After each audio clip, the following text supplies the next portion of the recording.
తొలి రోజునే పవన్ చేతల ద్వారా సమాధానాలు కూడా కనిపించాయి.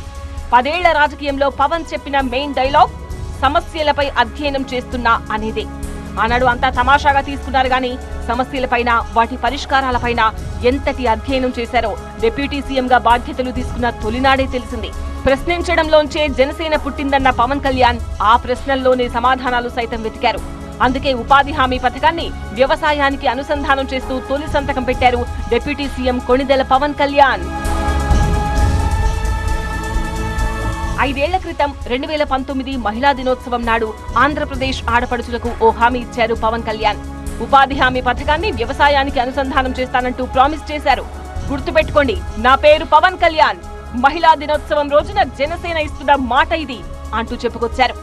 అధికారంలోకి వచ్చాక 5 ఏళ్ల నాటి హామీపైనే, మేనిఫెస్టోలో పెట్టిన అంశంపైనే తొలి సంతకం చేశారు. దానికి సంబంధించిన నిధులను